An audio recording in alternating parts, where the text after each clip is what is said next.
बांधवांनो राम राम. माझ्या आजच्या एका नवीन व्हिडिओमध्ये आपलं सर्वांचं स्वागत आहे. शेतकरी बांधवांनो, आपल्या शेतामधील जे आपण मक्कावरील पाणी लावतो आणि पाणी लावल्याच्या नंतर आपण परेशान न होता, तर आता शेतकरी जुगाड सांगणार आहे. त्यासाठी व्हिडिओला लाईक केल्याशिवाय आणि चॅनलला सबस्क्राईब केल्याशिवाय जाऊ नका, तुम्हाला आपल्या दररोजची नोटिफिकेशन पडेल. तर शेतकरी बांधवांनो, आपल्या शेतामधील जे मक्कावरती आपण पाणी लावतो ते चुकीच्या पद्धतीने लावतो. म्हणजे मी तुम्हाला सांगणार आहे कसं लावायचं आहे. तर शेतकरी बांधवांनो, तर हे बघा, आता आम्ही काय केलेलं आहे, आता थोडे दाण पाडलेलं आहे. म्हणजे आता थोडे दाण पाडल्यानंतर 1 2 3 4 1 2 3 4 5 6 दाण पाडलेलं आहे. म्हणजे 6 दाणाने आमचं पाणी फास्टमध्ये जातं.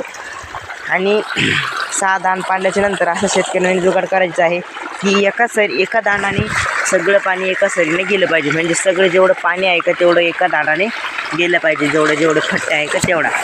तर दुसरी गोष्ट असं आहे शेतकरी बांधवांनी, आपल्या शेतातील आता हे पाणी लावलं आहे.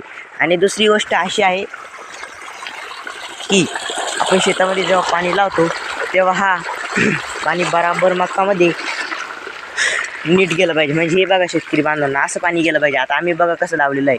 तर इथून पाणी आलं की जेवढा फट्टा आहे शेतकरी बांधवांनो, तेवढे एकाच दांडाने किती 1 2 3 4 5 6 7 फट्टे आम्ही एका दांड्यानं भरतो.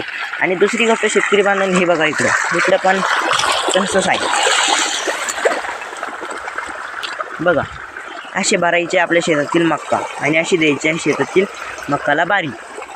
पाणी देताना थोडी काळजी घ्यायची. आणि आपण घरी पण गेलो तर हा सऱ्या भरत राहतील आणि ह्या दांडानं सारं जेवढं पाणी आहे का तेवढं मस्तपैकी चालत राहतील. त्यासाठी व्हिडिओला लाईक आणि चॅनलला सबस्क्राईब केल्याशिवाय जाऊ नका. तर चला शेतकरी बांधवांनो, बघा आपल्या शेतातील मक्काला असं पाणी द्यायचं आहे.